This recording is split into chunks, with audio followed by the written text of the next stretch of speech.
Oi, gente, sejam muito bem-vindos, sejam muito bem-vindas ao Centro de Estudos em Consciência Cósmica, mantido pela Associação Beneficente Seres de Luz.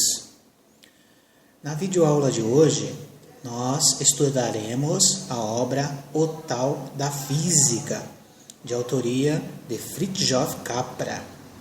Fritjof Capra, para quem não conhece, além de escritor, ele é consultor da Casa Branca nos Estados Unidos para assuntos relacionados ao meio ambiente. Ok, gente? O capítulo que nós estudaremos hoje é o capítulo 1. O nome dele é Física Moderna. Uma via coerente? É uma questão, tá? A gratidão por parte de vocês, ela é espontânea, né? Quem reconhecer, que está recebendo algo grandioso, algo bom na sua vida e que desejar manifestar a gratidão, no rodapé da página tem os nossos dados bancários, efetuem algum valor como doação para a gente, para ajudar-nos, ajudar a associação com os custos fixos, inclusive de nossa sede aqui no município de Mongaguá. Tá legal? Tem uma dicasinha aqui também sobre gratidão, tá bom? E nós ficaremos muito agradecidos. A certificação, gente, é sob avaliação. Aqueles que desejarem um certificado de avaliação, no final das videoaulas, entrem em contato conosco e nós passaremos a metodologia para obtenção de certificação por parte de vocês. Ok? Vamos ao slide 2? Vamos lá. Aqui o Werner Heisenberg, ele nos traz o seguinte, olha, na história do pensamento humano, os desenvolvimentos mais fecundos ocorrem, de um modo geral, quando duas correntes totalmente distintas se encontram. Estas correntes podem radicar em zonas bastante diferentes da cultura humana, em tempos ou meios culturais diferentes, ou até em diferentes tradições religiosas. Assim, se de fato se chegam a encontrar, ou seja, se de fato são pelo menos tão aparentadas que uma verdadeira relação possa ter lugar, só se pode esperar que novos e estimulantes progressos se sigam. Aqui, gente, o Heisenberg está dizendo o seguinte: felizmente a ciência está se encontrando novamente com a religião e de mãos dadas, tem a perspectiva de descobrir muitas coisas como de fato estão sendo descobertas e com isso nos ajudar a evoluir, tá certo? Porque as descobertas só têm sentido se percutirem nas vidas, ok? Beleza? Foi isso que o Heisenberg disse, tá? Já o Carlos Castanheda, gente, resumindo o que ele falou aqui, foi o seguinte, olha, ao observar um caminho, uma descoberta, uma alternativa, ele sugere que nós todos observemos se esta via tem alma. Porque nós, as descobertas científicas atuais, a própria filosofia oriental, já nos mostra que tudo tem alma, gente. Tudo é vivo. Então, se você está indo para um caminho e percebe que esse caminho é vivo, é conectado com Deus, é o caminho certo. Caso contrário, pense a respeito. Beleza, gente? Vamos para o slide 4. A física moderna teve uma profunda influência em quase todos os aspectos da sociedade humana. Atualmente, é difícil uma indústria não utilizar as conclusões da física atômica. E a influência desses resultados na configuração política do mundo, através da sua aplicação ao armamento nuclear, é bem conhecida. Ou seja, gente, a tecnologia da física atômica já é conhecida por muitos governantes, que se utilizam desta potencialidade para desenvolver seus armamentos nucleares. Tá? Infelizmente. Entretanto, gente, nós temos aqui no slide 5, a influência da física moderna vai além da tecnologia, estende-se a domínio do pensamento e da cultura, onde deu lugar a uma profunda revisão da nossa concepção do universo e da nossa relação com ele, felizmente. Tá? Então, a física moderna ela vem para descortinar, para desmistificar todo esse mistério que tem por trás da energia atômica, né? da energia quântica. Tá certo, gente? Então, isso vai repercutir diretamente em nosso pensamento e na nossa cultura, né? É uma revisão dos conceitos do passado na perspectiva de qualificar a nossa vida, né? A partir da adoção de certos comportamentos baseados nas descobertas científicas. Tá legal, gente? O céu é o limite, ok? Vamos para o slide 6. A exploração no século XX do mundo atômico e subatômico revelou uma insuspeitada limitação das ideias clássicas e tornou necessárias uma revisão radical de muitos dos nossos conceitos básicos. E é isso mesmo, gente. A física clássica, ela defendia que matéria era matéria. Tá? Só para dar um exemplo. E aí a física moderna diz o seguinte: matéria não é matéria, gente. Desde Einstein, matéria é energia. Tá? E se matéria é energia, tudo no universo está vivo, tudo tem energia, é necessário que nós saibamos trabalhar com essas energias. Ok, gente? Então, as descobertas do mundo atômico e subatômico, eles estão cada dia mais presentes em nossa cultura, em nosso dia a dia mesmo, em nossos pensamentos e nossos sentimentos. Basta que a gente dê o nosso salto quântico, pare um pouco, pense e comece a estudar, que é o que nós estamos fazendo, ok, gente? Vamos para o slide 7. O conceito de matéria na física subatômica, por exemplo, é totalmente diferente da ideia tradicional de uma substância material na física clássica, o que nós acabamos de falar. Só que não é só em relação à matéria, gente. Conceitos como espaço-tempo, causa e efeito também foram afetados, aliás, foram desmistificados, estão sendo desmistificados com a física moderna. Ok, gente? Beleza? Slide 8. Então, estes conceitos são, no entanto, fundamentais para a perspectivação do mundo à nossa volta e, com a sua radical transformação, toda a nossa visão do mundo começou a mudar. É isso mesmo. Aqueles que se propõem a estudar isso com seriedade percebem que a vida começa a mudar quando você começa a se ajustar à nova, vamos dizer, configuração do mundo ao seu redor. Tá? Só para dar um exemplo, antes a gente não policiava muitos pensamentos. Hoje em dia, percebeu, gente? Então é fundamental que nós observemos que é a importância de nós mudarmos a nossa visão do mundo. Ok, gente? Vamos lá para o slide 9.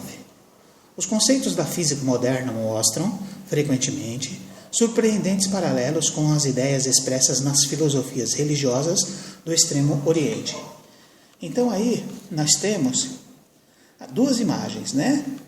Do Einstein e do Dalai Lama, né, gente? Então, assim, as coincidências, os paralelos estão cada vez mais frequentes entre a ciência e as religiões do Extremo Oriente. Tá legal? Tenham isso em mente. No slide 10, gente, está dizendo o seguinte, ó. Primeiramente vem aqui as imagens do Niels Bohr, Werner Heisenberg, Robert Oppenheimer, tá? Que são 3 representantes interessantes aí da física, da ciência atual. Então vamos lá. Apesar de, por enquanto, estes paralelos não terem sido objeto de uma discussão extensiva, têm sido anotados por alguns dos maiores físicos do nosso século quando entram em contato com a cultura do Extremo Oriente durante viagens de estudo à Índia, China e Japão. Então, assim, são pesquisadores que, ao visitar esses países citados, gente, perceberam que tem muito fundamento, né, a cultura deles, né, as práticas religiosas, o misticismo que tem nessas culturas. Tem muito a ver com os avanços físicos da atualidade. Ok? Então, assim, o Oppenheimer traz para a gente o seguinte, ó, as noções comuns sobre o conhecimento humano, ilustradas por descobertas em física nuclear, não estão na natureza totalmente estranha, desconhecida ou nova das coisas. Mesmo na nossa cultura, elas têm uma história, e no pensamento budista ou hindu, um lugar mais considerável e central. O que encontraremos é uma exemplificação, um fortalecimento e um refinamento da antiga sabedoria. Ou seja, considerar o budismo, o hinduísmo, o taoísmo e assim por diante, sim, né? Só que com novas tecnologias, com novas formas de se pesquisar mais profundamente, é claro que nós descobriremos cada vez mais informações importantes relacionadas ao mundo espiritual, principalmente, viu, gente? A um mundo que não é tangível. Tá legal? Isso que nos traz o Oppenheimer, tá? Já o Niels Bohr, ele diz o seguinte, para estabelecer um paralelo com a lição da teoria nuclear, aqueles problemas epistemológicos com os quais já pensadores como Buda, Lao Tzu foram confrontados, tentando harmonizar a nossa posição como espectadores e atores no grande teatro da existência. Então, assim, o Niels Bohr traz para a gente o seguinte, Buda e Lao Tzu já tiveram problemas no passado em relação a sistematizar esse conhecimento, né? O conhecimento contido na cultura oriental, do Extremo Oriente, né? E aí, o Niels Bohr, ele considera que é fundamental que nós, está implícito aqui na mensagem dele, é fundamental que nós vivenciemos o conhecimento contido nas escrituras e também nas descobertas científicas. Tá legal, gente? Basicamente é isso aí, tá? Vamos para frente. Já o Werner Heisenberg diz o seguinte, o grande contributo científico que, desde a última guerra, nos veio do Japão em física teórica, pode ser um indício de uma certa relação entre as ideias filosóficas da tradição extremo-oriental e o substrato filosófico da teoria quântica. Então é isso, no Japão já concluiu-se, né, o que ele trouxe, o conhecimento que ele trouxe do Japão, já concluiu-se que existe uma similaridade muito grande entre as questões internas da filosofia da teoria quântica e das ideias filosóficas do Oriente, do Extremo Oriente. Isso que nos traz o Heisenberg, né? Aí o Eckhart ele diz o seguinte para a gente, o propósito deste livro é explorar esta relação entre os conceitos da física moderna e as ideias fundamentais das tradições filosófica e religiosa do Extremo Oriente. Né? Veremos como as duas criações da física do século XX, basicamente são duas, viu, gente? A teoria quântica e a teoria da relatividade. Obrigam a perspectivar o mundo muito à maneira de um hindu, budista ou taoísta. Ou seja, com as descobertas, né, da ciência de hoje, a gente começa a perceber o mundo sob a ótica desse pessoal que já tem na sua filosofia, na sua cultura, uma visão de mundo diferenciada do Ocidente. Uma visão de mundo mais conectada com o tal, mais conectada com Deus, mais introspectiva. Conheça-te a ti mesmo. Essa é a ideia. Beleza, gente? Vamos para o slide 15. Temos aqui um mocinho aqui no microscópio, né, gente? Dizendo o seguinte, esta similitude é reforçada quando temos em conta as recentes tentativas de integração destas duas teorias com vista à descrição do fenômeno do mundo microscópico, as características e interações das partículas subatômicas das quais toda a matéria é feita. Então, assim, quais as duas teorias? Foi o que a gente viu anteriormente, né, gente? Que é a teoria do Einstein, né, da relatividade, e a teoria da física quântica, né? Então, assim, quando a gente percebe que essas duas teorias elas conseguem se integrar, né? A gente chega à conclusão que a interação das partículas subatômicas é o que une as duas teorias que a gente citou. Tá legal, gente? Isso é muito legal, né? Então vamos para o slide 16. Aqui, as aproximações entre a física moderna e o misticismo oriental são mais apertadas e encontramos frequentemente proposições onde é quase impossível distinguir a autoria de físicos ou místicos orientais. Percebe que a coisa está se unindo, né, gente? Felizmente, a religião está se unindo com a ciência, coisa que o kardecismo já dizia. Quando a religião se unir à ciência, a gente progride mais. Beleza, gente? Vamos para o slide 17. Quando nos referimos ao misticismo oriental, queremos dizer as filosofias religiosas do hinduísmo, budismo e taoísmo. Apesar destas compreenderem um largo número de disciplinas espirituais e sistemas filosóficos, sutilmente enlaçados, as características fundamentais da respectiva visão do mundo são as mesmas. Ou seja, essencialmente todos falam a mesma coisa, gente. Que todos somos um, nós fazemos parte de uma grande energia, a Terra é viva, nós somos parte dessa Terra e, consequentemente, nós precisamos atualizar a nossa visão de mundo para que nós nos integremos cada vez mais ao planeta. Ok, gente? Então vamos para o slide 18. Os paralelos com a física moderna aparecem não só nos Vedas do hinduísmo, no I Ching ou nas sutras budistas, mas também nos fragmentos de Heráclito, do sufismo de Ibn Arabi ou nas lições do mágico de Yaki, Don Juan. Então, assim, gente, o pessoal grego já tinha um pouco do pezinho deles, dos pesquisadores da teoria que predominava em uma certa época, né, no século VI a.C., através do Heráclito, já tinha um pezinho lá na filosofia oriental. Eles já sabiam que essencialmente tudo tinha alma, tudo era vivo. Entendeu, gente? Então, nessa perspectiva, nós já temos aí os gregos envolvidos também nessas questões que nos traz predominantemente a cultura oriental, né? Então, vamos lá. A diferença no slide 19 está dizendo o seguinte, olha. A diferença entre o misticismo oriental e ocidental é que as escolas místicas sempre tiveram um papel marginal no Ocidente, considerando que constituem o veículo principal do pensamento filosófico e religioso oriental. Então, o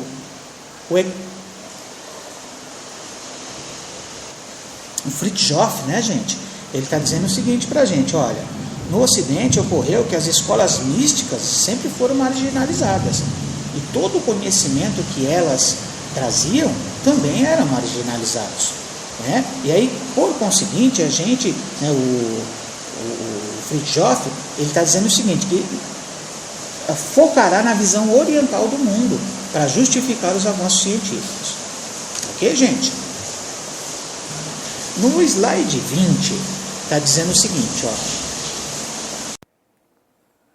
Se a física nos conduz atualmente a uma visão do mundo essencialmente mística, retrocede, de certo modo, aos seus primórdios de há 2.500 anos.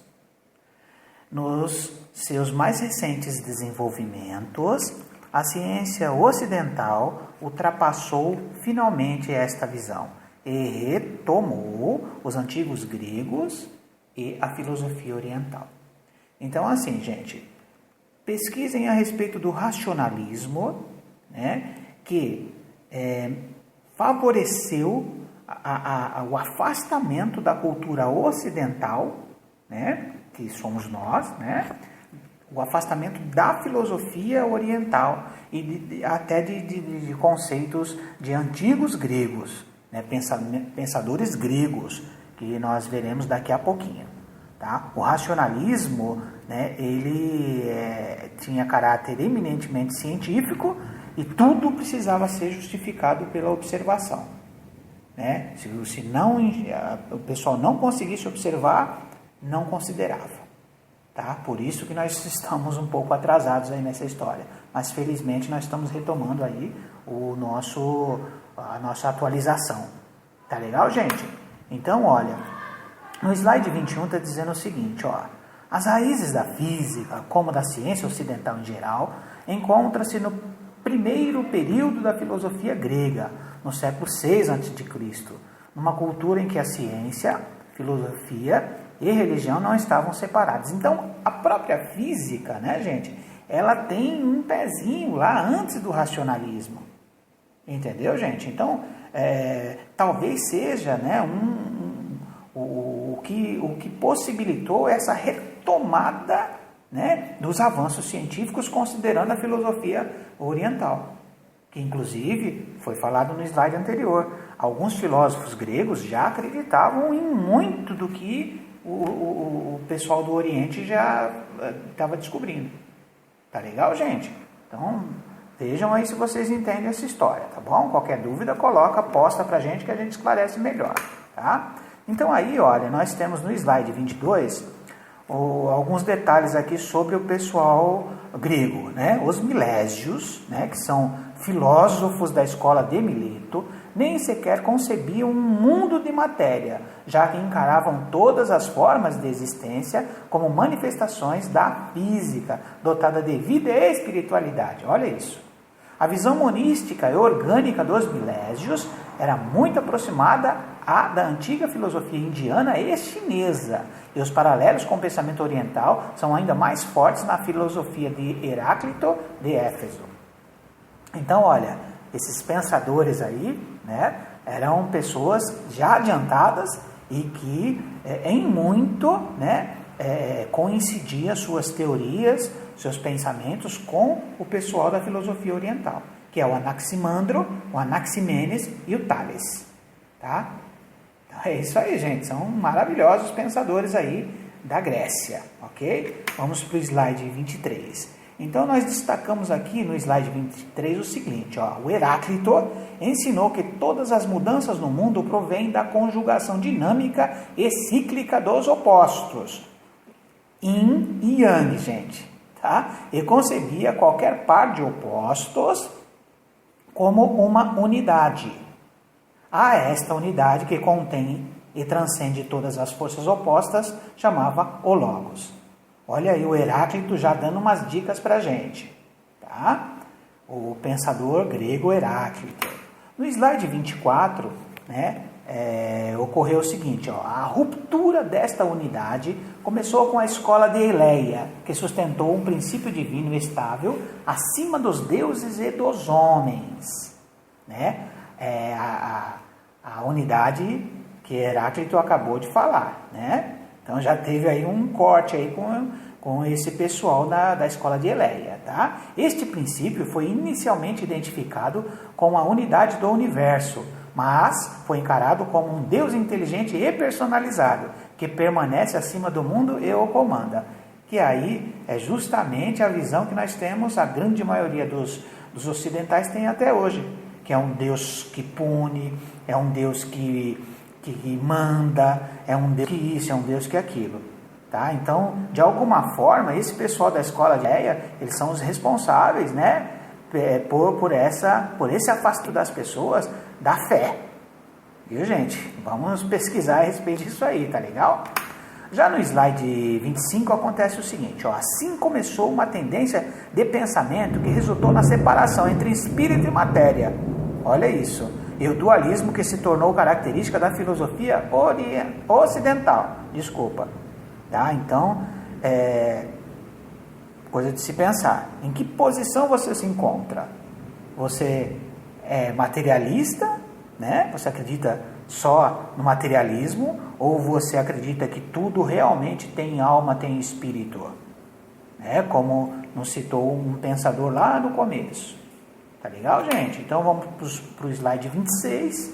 O conhecimento científico da antiguidade foi sistematizado e organizado por Aristóteles, criador do esquema que se tornou a base da visão ocidental do universo por 2000 anos.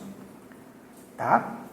Que aí a era cristã, né, gente? Mas mesmo Aristóteles acreditava que as questões concernentes à alma humana e à contemplação da perfeição divina eram mais importantes que as investigações do mundo material. Então até o próprio Aristóteles, gente, ele ficou meio assim. Ele fechou com a escola de Eleia, mas acreditava que havia aí algo que animava a matéria, que era o Espírito, é Deus, é o Criador de tudo e de todos.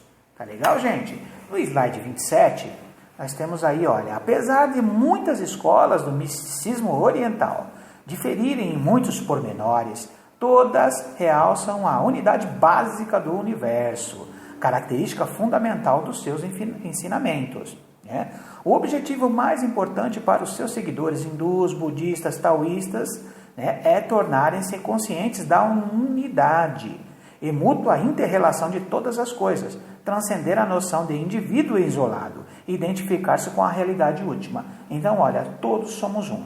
A partir do momento que nós nos conscientizamos, né, que todos somos um, né, a gente começa a cuidar melhor do meio ambiente, a gente começa a cuidar melhor das pessoas, a gente começa a cuidar melhor de nós mesmos, para cuidar melhor dos nossos familiares, para cuidar melhor dos nossos colegas de trabalho, para cuidar melhor da sociedade onde a gente está inserido, gente.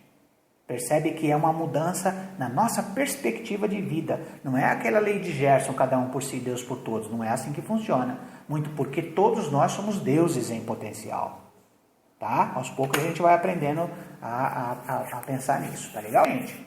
Então vamos lá. No slide 28, a visão oriental do mundo é intrinsecamente dinâmica e detém o tempo e mudança como características essenciais. Né? O cosmos é visto como uma realidade inseparável, para sempre em movimento, vivo, orgânico, espiritual e material simultaneamente. Espiritual e material simultaneamente. Estamos repetindo. Tá legal, gente? Então, olha, tudo interage com tudo e nada fica parado. Tá? Então, aqueles que não estão se ligando na importância desse salto quântico que tanto se fala, é fundamental que comece a perceber essa história.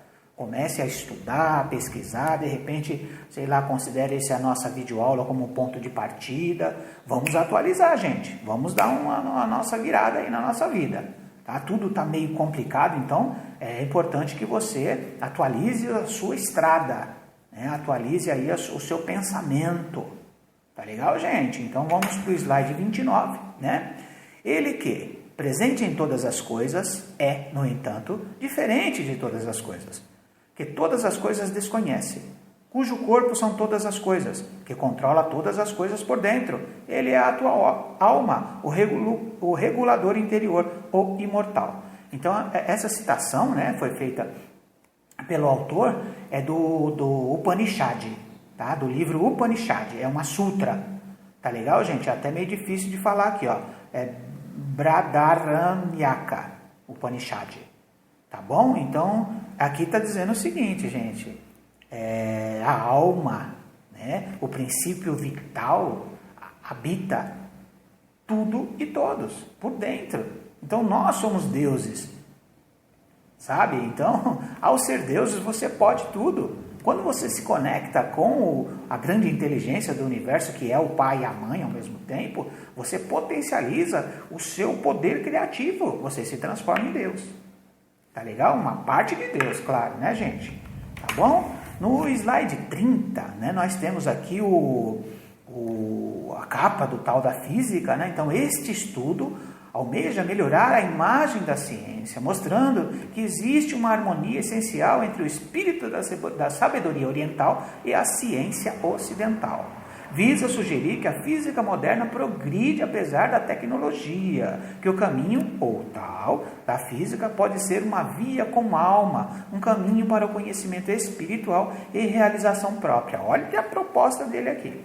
Tá? Então, assim, ele mostra pra gente que, felizmente, a ciência retomou, né, o lado espiritual, o lado da alma que habita cada ser vivente aqui neste planeta e nos diversos mundos habitados aí, que a gente muitas vezes não conhece, né, gente? Tá legal? Então, tudo é vivo, independente de ser animado ou não. E a ciência está considerando a filosofia, a cultura oriental para provar tudo isso e mostrar que é possível fazer a diferença para melhor na vida de muita gente, ok? E a gente está aqui para ajudar para que isso aconteça. Tá legal, gente? E finalizando aqui no slide 31, né? Nós temos uma bibliografia, o próprio livro, e uma webliografia aqui, com alguns sites aqui para vocês pesquisarem, se quiserem se aprofundar, né? E por favor, ajudem a gente aí curtindo, comentando, colocando dúvidas e elogios até também no nosso canal no YouTube. Se inscrevam lá, gente. tá? Para dar uma forcinha para a gente. E tá aqui nossas contas novamente, o mesmo apelo que fizemos no início.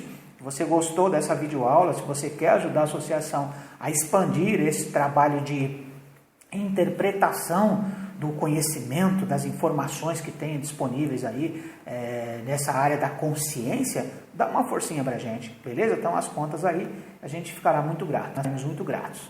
Valeu, gente? Desculpa alguma coisa, em algum outro momento a gente se enrola um pouco, mas nós fazemos o melhor que podemos aqui. Tá legal? Meu nome é Pedro Póvoas, sou o professor Pedro Póvoas e eu agradeço a atenção de todos vocês. Muito obrigado, muito obrigado, muito obrigado. Sejam sempre com Deus e namastê para todo mundo. Valeu, gente. Muito obrigado. Tchau.